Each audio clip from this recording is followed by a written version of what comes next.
Hello, and welcome to the Smart Injury Doctors Podcast, the injury market's top program for doctors, lawyers, and insurers who want to gain greater insight on how to improve patient recovery results and deliver better services in the U.S. injury market. Please welcome your host, Dr. Jeffrey Allen Kronk.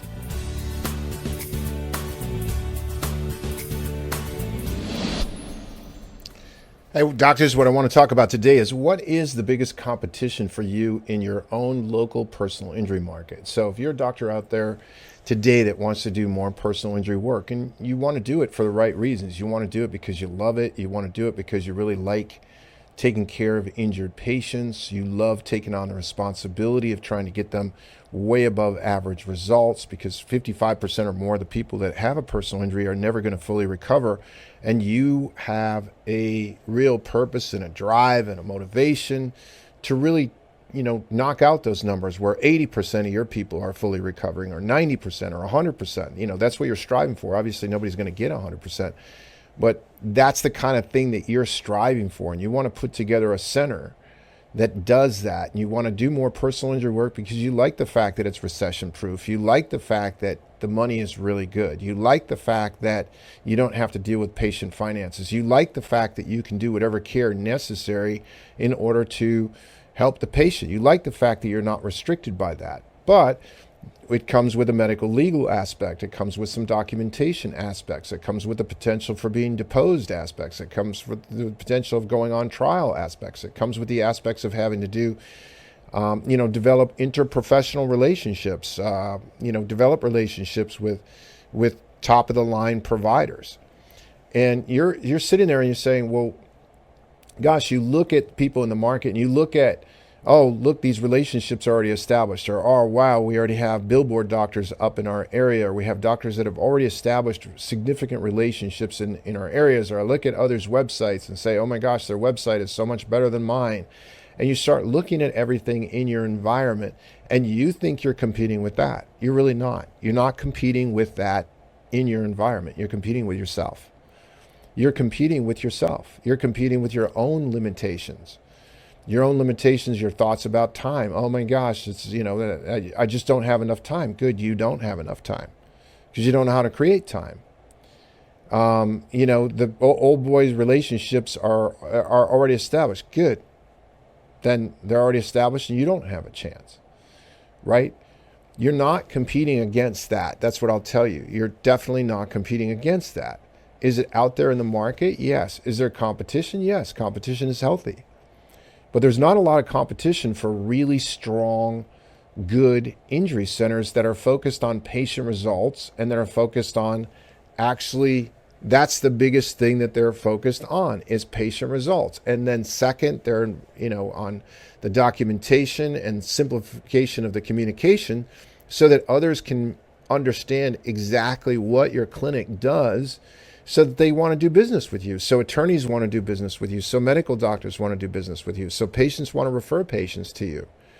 It's like when I look at and I coach doctors, it's not what you're doing. It's more what you're not willing to do, or it's more of what you're not doing. Like each new doctor coming in, you have great assets. You have great things that you're doing. But what are some of the things that you're not doing? What are some of the things that you have a hard time confronting? So, like, I'll give you an example. A lot of doctors have a hard time confronting, well, what material should I give a patient that explains what my uniqueness is? Or further, I'll drill down even further than that. What makes us unique? Doctor, make your clinic offering great care does not make you unique. Everybody offers great care. Now, whether they deliver great care or not, that's a different story, but everybody offers great care. Everybody offers, hey, we really care about the patients. Hey, we have the patient's best interest in mind. Everybody offers that. Everybody offers, hey, let's go out, let's take a lunch and learn to the attorney. Let's take the attorney out some treats. Let's take the attorney out some pens and some things that actually indicate who we are in the market.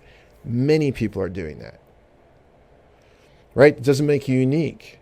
It doesn't set you apart, right? So it's mostly what you're competing with is the things that you're not willing to do. Are you willing to go through the time it takes to set up automated email sequences to patients who are injury patients that explain exactly what it is that makes you unique, that basically explain what a patient can do to get a higher response at your clinic, what they can do themselves for their own condition. And are you educating them through these same email sequences exactly what they can do in order to refer others into the center? Are you confronting the time that it takes to do that?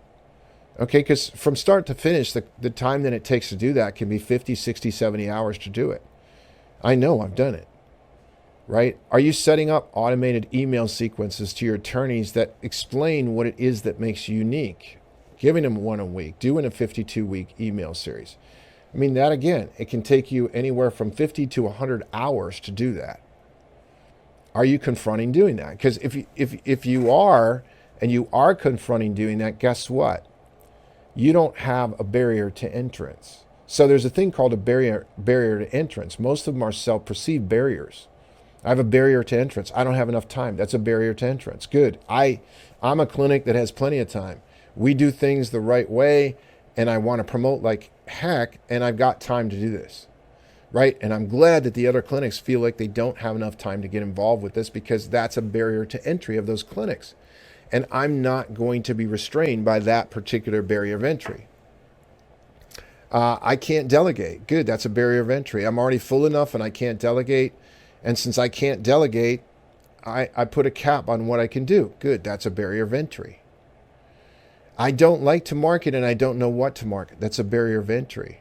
I don't know what makes me unique. That's a barrier of entry. There are so many barriers of entry, and it's not hard to grow a personal injury clinic today. One of your barriers of entry may be money. Oh, I don't like to spend money. That's your barrier of entry. If I'm in your local area, I like to spend money. I like to spend money on marketing because I know marketing works. I know that spending money in marketing works.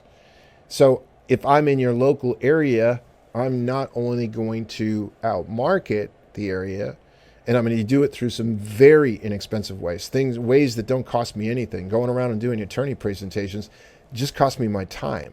It doesn't cost me anything. Having automated email sequences set up that give information doesn't cost me anything. Knowing how social media works and freely communicating with the providers that you're actually after referral relationships with doesn't cost me anything. Now, if I'm spending money, once I have those things in place and I start to spend some money, it just exaggerates my results, right? It doesn't cost me anything.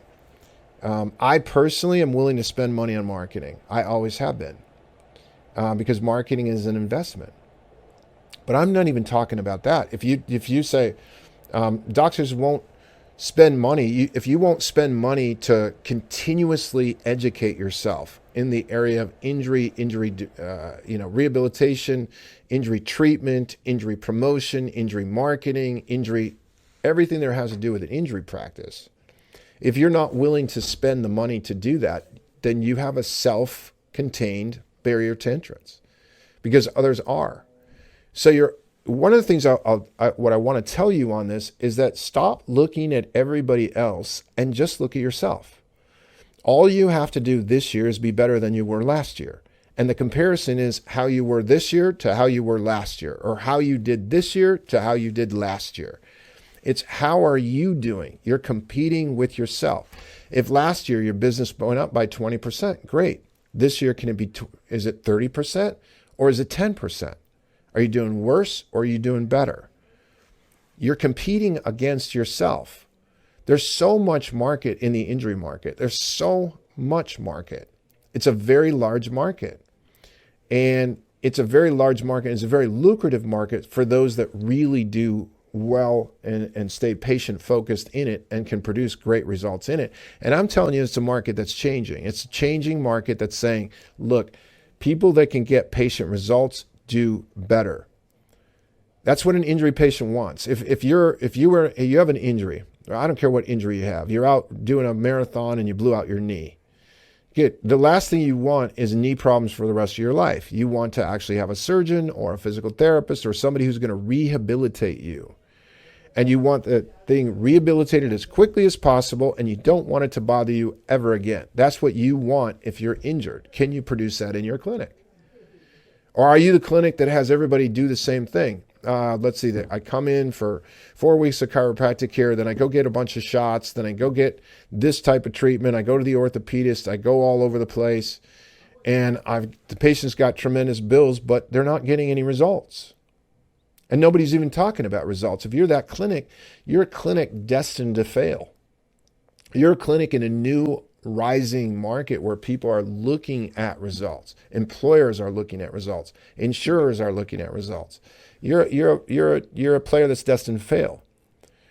So the injury market itself is probably one of the highest purpose-driven markets I've ever been involved with. That's why I got involved with it as a provider, is because I wanted to take on the risk.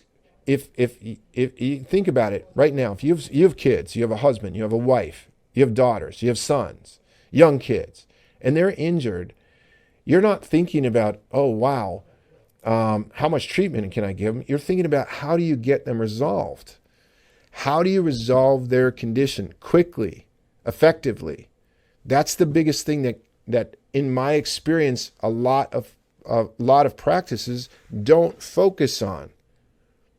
Now, when I say you don't focus on it, it's not to make you wrong. It's just there's not enough focus on it. It's like, okay, great.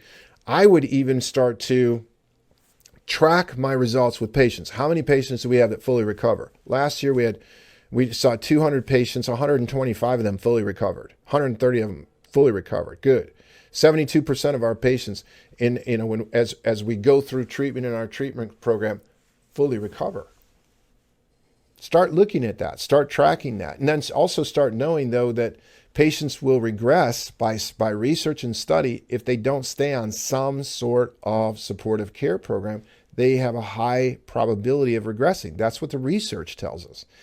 So it's not only the injury patient, but it's actually taking that injury patient and converting them into a lifetime patient. Just like, when people say that, say, oh, that's so chiropractic. Hey, medicine converts people into lifetime medical patients, and nobody thinks a thing of it. Medical doctor births you, and a medical doctor has to pronounce you dead, and you get medical throughout your life. It's just an assumed thing, and it's not assumed to be a bad thing. So let's stop assuming that lifetime chiropractic care is a bad thing. It's a good thing. Lifetime dental care is a good thing. Lifetime exercise is a good thing. Lifetime, managing your diet is a good thing. Lifetime meditation is probably, these various things that you can do to reduce your stress is probably a good thing. There's probably nothing wrong with them, right? So, doctors, what I want to finish with is the biggest thing that you are competing with is yourself.